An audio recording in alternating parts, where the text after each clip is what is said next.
പട്ടണത്തിലെ ഒരു railway station. യാചകനായ ഒരു മനുഷ്യൻ അവിടെ ഉണ്ടായിരുന്നു.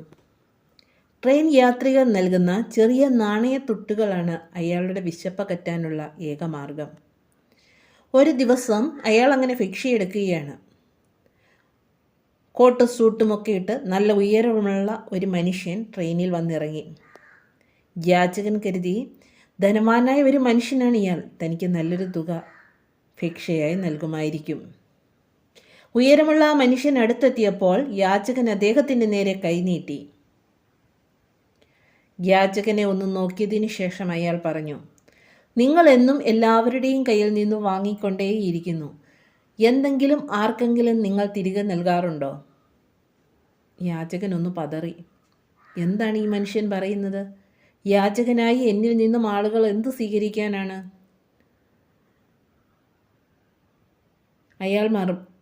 യാചകൻ മറുപടി പറഞ്ഞു, സർ, എൻ്റെ പക്കൽ ഒന്നുമില്ലല്ലോ മറ്റുള്ളവർക്ക് നൽകുവാനായി.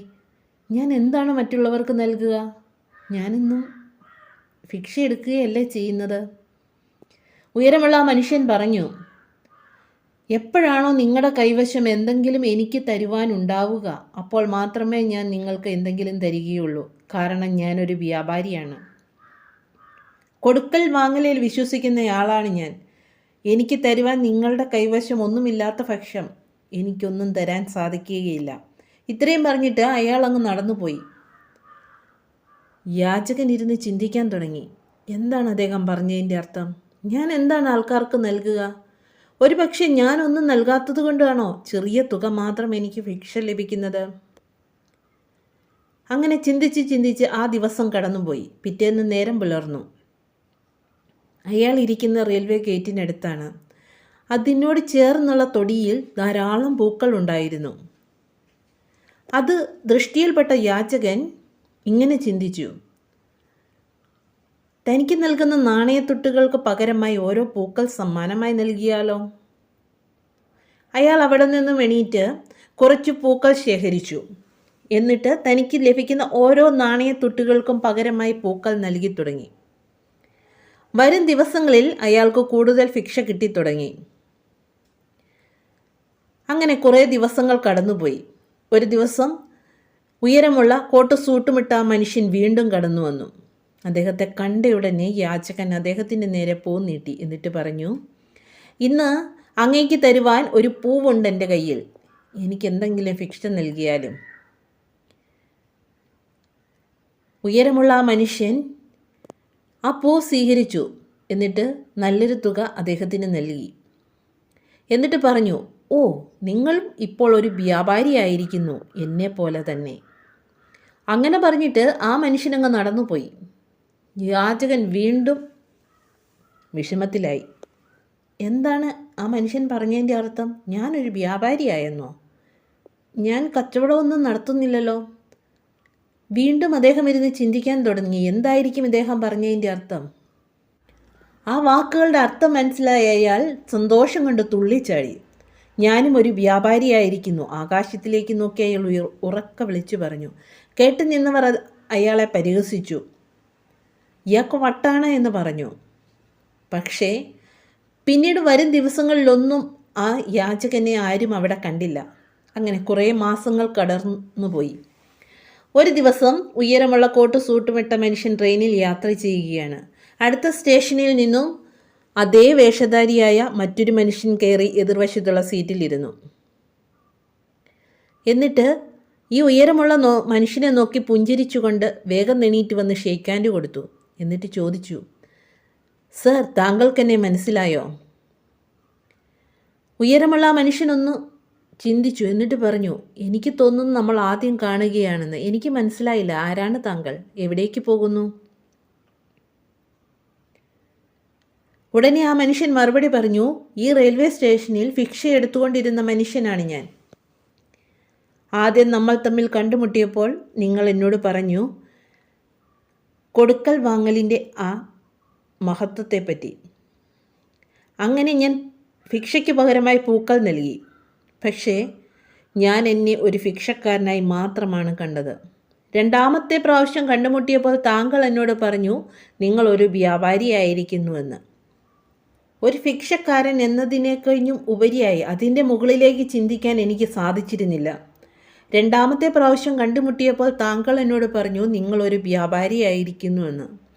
അപ്പോഴാണ് എനിക്ക് മനസ്സിലായത് ഞാൻ നടത്തുന്നത് ഭിക്ഷയല്ല, ഒരു കച്ചവടമാണ്. ചെറിയൊരു കച്ചവടമാണ് ഞാൻ നടത്തുന്നത്. ആളുകൾ എനിക്ക് തുക നൽകുന്നത് ഭിക്ഷയായിട്ടല്ല, പകരം ഞാൻ നൽകുന്ന പൂവിൻ്റെ മൂല്യമാണ്. ഇത്രയും കുറഞ്ഞ തുകയ്ക്ക് ആളുകൾക്ക് എവിടെ നിന്ന് പൂവ് കിട്ടാനാണ്? അതുകൊണ്ടാണ് അവർ എന്നിൽ നിന്നും പൂവ് വാങ്ങുന്നത്. ഇത് മനസ്സിലാക്കിയ ഞാൻ എനിക്ക് കിട്ടിയ പൂക്കൾ വിറ്റ് കിട്ടിയിരുന്ന എൻ്റെ പൈസ മുഴുവൻ ഞാൻ സൂക്ഷിച്ചു വെച്ചിരുന്നു. അതുമായി അടുത്ത പട്ടണത്തിലേക്ക് പോവുകയും അവിടെ നിന്ന് കുറേ അധികം പൂക്കൾ ശേഖരിച്ച് ഉയർന്ന വിലയ്ക്ക് മറ്റുള്ളവർക്ക് വിൽക്കുകയും ചെയ്തു. അങ്ങനെ ഞാനിപ്പോൾ ഒരു പൂ വ്യാപാരിയായി മാറിയിരിക്കുന്നു. അതിൻ്റെ ആവശ്യത്തിനായി മറ്റൊരു പട്ടണത്തിലേക്ക് യാത്ര ചെയ്യുകയാണ് ഞാനിപ്പോൾ. അടുത്ത സ്റ്റേഷനിൽ അവർ രണ്ടുപേരും ഇറങ്ങുകയും താങ്കളുടെ വ്യാപാരത്തിനായി രണ്ട് വഴിക്ക് പിരിയുകയും ചെയ്തു. പ്രിയ കൂട്ടുകാരെ, ആ വ്യാപാരി ഭിക്ഷക്കാരൻ്റെ ജീവിതം മാറ്റിമറിച്ചു. പക്ഷേ ഭിക്ഷക്കാരനും കൂടെ മനസ്സ് വെച്ചതുകൊണ്ടാണ് അത് നടന്നത്. എന്നെക്കൊണ്ട് ഇതൊന്നും സാധിക്കില്ല എന്ന രീതിയിൽ മാറിയിരുന്നെങ്കിൽ അയാൾക്കൊരു വ്യാപാരിയായി മാറാൻ കഴിയുകയില്ലായിരുന്നു. നമ്മൾ മനസ്സ് വെച്ചാൽ നമുക്ക് നമ്മുടെ ജീവിതം മാറ്റാൻ പറ്റും. ഈ കഥ അതാണ് നമുക്ക് പറഞ്ഞു തരുന്നത്. ഒന്ന് തുടങ്ങിക്കിട്ടാനാണ് പാട്. തുടങ്ങിക്കിട്ടിയാൽ നമ്മൾ മുന്നോട്ട് പോകും. ഇത് ശരിയാകുമോ? ഈ ജോലി ഞാൻ ചെയ്താൽ മറ്റുള്ളവർ എന്ത് കരുതും? ഈ ചിന്തയല്ലേ നിങ്ങളെ പിന്നോട്ട് വലിക്കുന്നത്? നമ്മൾ നഷ്ടപ്പെടുത്തുന്ന ഓരോ നിമിഷവും ഓരോ ദിവസവും വിലപ്പെട്ടതാണ്.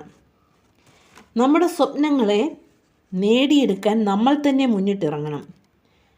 അതിനായി നന്നായിട്ട് കഷ്ടപ്പെടണം. നമ്മുടെ കഴിവിൻ്റെ പരമാവധി അതിനായി മാറ്റി വയ്ക്കണം. എന്നിട്ടതിൻ്റെ മികവിൽ എത്തിച്ചേരണം. ഇന്ന് മിക്കവരും പറയുന്ന കാര്യമാണ്, എനിക്ക് നല്ലൊരു ജോലിയില്ല. ഞാനൊന്ന് ചോദിച്ചോട്ടെ, നമ്മൾ നല്ലൊരു ജോലിക്കായി ആത്മാർത്ഥമായി പരിശ്രമിക്കാറുണ്ടോ? 1, 2, 3 സ്ഥലങ്ങളിൽ അന്വേഷിച്ചിട്ട് കിട്ടിയില്ലെങ്കിൽ ഇതൊന്നും എനിക്ക് വിധിച്ചിട്ടില്ല എന്നും പറഞ്ഞ് നമ്മളിലേക്ക് തന്നെ ഒതുങ്ങിക്കൂടും. അല്ലെങ്കിൽ കിട്ടിയ ജോലിയിൽ അഡ്ജസ്റ്റ് ചെയ്ത് അങ്ങനെ അങ്ങ് പോകും. അവസരങ്ങൾ തേടി കണ്ടെത്താൻ പോലും നമുക്ക് മടിയാണ്. അവസരങ്ങൾ നമ്മുടെ ചുറ്റിനുമുണ്ട്. നമ്മൾ തേടി ഇറങ്ങണം. മറ്റുള്ളവരുടെ കുറ്റപ്പെടുത്തലുകൾക്ക്, പരിഹാസങ്ങൾക്ക്, നമ്മളെ തളർത്താൻ നോക്കുന്നവർക്ക് ഒന്നും ചെവി കൊടുക്കേണ്ട ആവശ്യമില്ല. പിന്നെ നമ്മൾ തിരഞ്ഞെടുക്കുന്ന മേഖലയിൽ വരുന്ന വിജയ പരാജയങ്ങൾ, നാളെ നമുക്ക് എന്താണ് സംഭവിക്കുകയെന്ന് അറിയില്ലല്ലോ. അതിൻ്റെ പേരിൽ നമ്മുടെ സ്വപ്നങ്ങളിലേക്ക് ഇറങ്ങാതിരിക്കരുത്.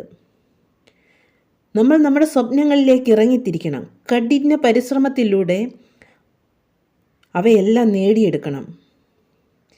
കഠിന പരിശ്രമത്തിനൊടുവിലെ പരാജയത്തെക്കാളും വലുത് ശ്രമിക്കാതിരുന്നതിൻ്റെ പേരിൽ നഷ്ടമാകുന്നതിനെക്കുറിച്ചുള്ള വേദനയാണ്. ശരിയാണ്, നഷ്ടം നമുക്കെന്നും ദുഃഖമാണ്. ഒരുപക്ഷെ വിജയമാണ് നമ്മളെ കാത്തിരിക്കുന്നതെങ്കിലോ? കൃത്യസമയത്ത് ശരിയായ തീരുമാനങ്ങൾ എടുക്കുക, അതിൽ ഉറച്ചു വിശ്വസിക്കുക, അതിനെ കഠിനമായി പരിശ്രമിക്കുക. ജീവിതം വിജയമായി തീരട്ടെ എല്ലാവർക്കും എന്ന് ആശംസിച്ചുകൊണ്ട് ശുഭദിനം.